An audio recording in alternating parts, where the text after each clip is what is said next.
नागपुर शहर में आशा देवी अपने 2 बेटों और बहुओं के साथ रहती थी। उनकी बड़ी बहू का नाम सुमन और छोटी बहू का नाम निधि था। आशा देवी स्वभाव की बहुत ही कंजूस थी, जिस वजह से उनकी दोनों बहुएं उनसे बहुत परेशान रहती थी। उनकी जॉइंट फैमिली थी, जिसमें हर छोटी बड़ी चीज का फैसला आशा देवी ही करती थी। उनकी मर्जी के बिना उस घर में एक पत्ता तक नहीं हिलता था। ऐसे ही एक दिन सुमन अपनी देवरानी से, ओफो, अब आज क्या बनाऊं खाने में? निधि, एक काम कर, सासू माँ से पूछ कर आ डिनर में क्या बनाए।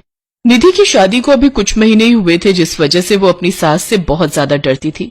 मैं नहीं दीदी, आप ही पूछ कर आओ माँ जी से, मैं नहीं जाती पूछने। अपनी सास के डर के मारे निधि उनके सामने जाने से बहुत ही हिचकिचाती थी, जिस वजह से सुमन को ही अपनी सास का सामना करना पड़ता था और उनके गुस्से का शिकार होना पड़ता था। देवरानी जी, तुम तो सासू माँ से ऐसे बचती फिरती हो, मानो अकेले तुम ही को उनसे डर लगता हो। खैर छोड़ो, अब मुझे ही जाना पड़ेगा उनसे पूछने।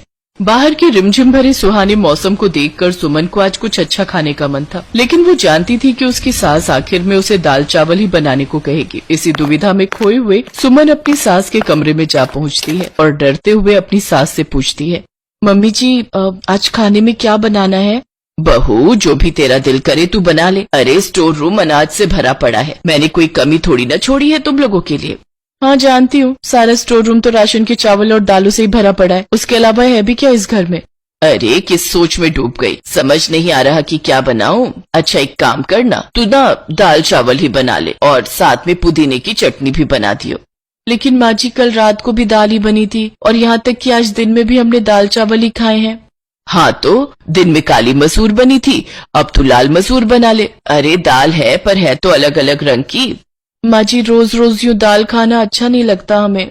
अच्छा, आई बड़ी महारानी, अपने घर पर क्या पकवान खाती थी जो यहाँ दाल चावल खाना अच्छा नहीं लगता? और इतना ही शौक है नया नया खाने का तो लाओ, निकालो अपनी जेबों से पैसे और थमाओ मेरे हाथ में। अरे घर ऐसे ही नहीं चलता, आगे पीछे हर चीज देखनी पड़ती है, और तू तो जानती ही है सब चीज कितनी महंगी होती जा रही है। अपनी सास की बातें सुनकर सुमन का चेहरा लटक जाता है, लेकिन उसके अंदर इतनी हिम्मत नहीं थी कि वो सास की बातों का जवाब दे सके। वो दुखी मन से रसोई में आती है और गुस्से में दाल निकालने लगती है। क्या हुआ जेठानी जी, आप इतने गुस्से में क्यों हो?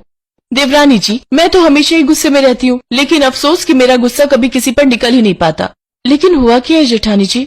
होना क्या है, हमेशा दाल चावल ही खाओ, दिन में लाल दाल, रात को काली दाल, सुबह मिक्स दाल। ये दाल खा खा कर तो जिंदगी ही दाल बनकर फैल गई है। ये बात सुनकर निधि को बहुत हंसी आती है और वो चुपचाप एक तरफ चूल्हे पर दाल और एक चूल्हे पर चावल चढ़ा देती है। आशा देवी के घर में सुबह शाम हर वक्त बस दाल ही बनती रहती है। ऐसे ही कुछ दिन बीत जाते हैं। बहुओं के साथ साथ अब आशा देवी के दोनों बेटे भी रोज ऑफिस में दाल ले जाकर बोर हो चुके थे। एक रोज जब वो रात में फिर खाने में दाल देखते हैं तो बड़ा बेटा आलोक अपनी पत्नी से कहता है, अरे यार, फिर वही दाल चावल। ये दाल खा खा कर ना मैं तो पक गया हूँ। यार घर में कुछ और सब्जी नहीं है क्या, जो हर वक्त बस दाल चावल ही खाने को मिलता है? सच में निधि, ऑफिस में रोज दाल लेकर जाता हूँ ना, तो अब तो मेरे दोस्त भी मुझे चिढ़ाने लगे और इसलिए उन्होंने मेरा नाम नितिन दाल वाला रख दिया है। आप हम पर क्यों चिल्ला रहे हैं जी? हम तो वही बनाते हैं जो माँ जी हमसे कहती हैं। अरे अरे, क्यों भड़क रहा है?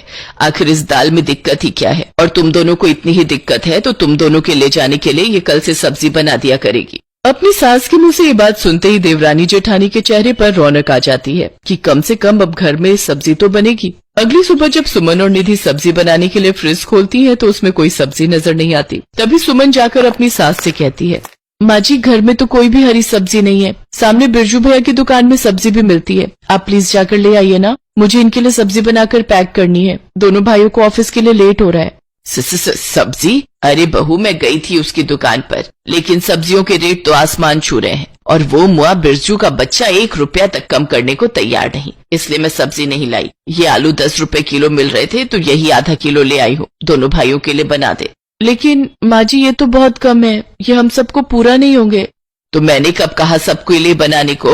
बोला तो था दोनों भाइयों के लिए पैक कर दे और बाकी मैं और तुम दोनों तो चावल दाल ही खा लेंगे। अरे सरकार से जो मुफ्त दाल चावल मिलते हैं उसको ही खाया करो, पता है ऐसा करके हमें कितनी बचत कर सकते हैं।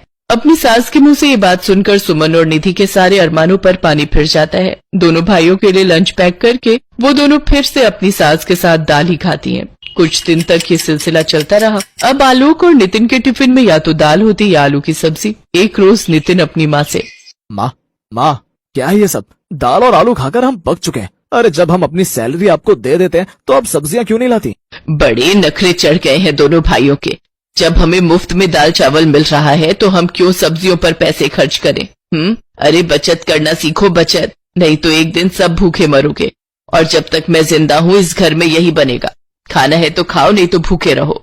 आशा देवी अपने आगे किसी की नहीं सुनती और इसका असर ये हुआ कि दोनों भाई चोरी छुपे बाहर का खाना खाने लगे। रोज बाहर का खाना खा खा कर उनका पेट खराब हो गया। एक रात दोनों पेट पकड़कर जोर जोर से चिल्लाने लगे।